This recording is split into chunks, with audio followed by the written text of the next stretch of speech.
अदनान,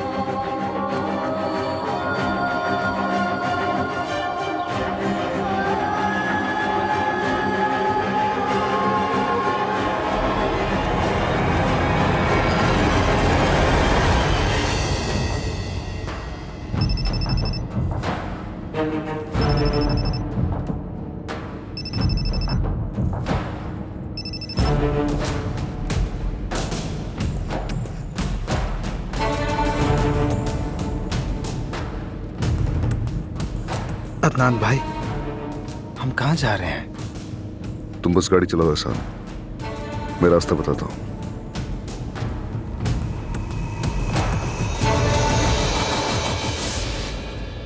सुबह बखैर।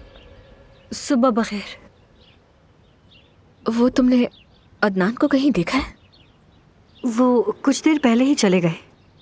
चले गए? इतनी सुबह कहाँ चले गए? क्या उसने तुम्हें कुछ बताया?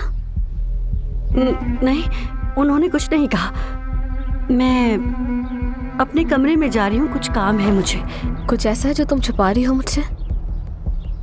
नहीं तो आपको ऐसा क्यों लगा?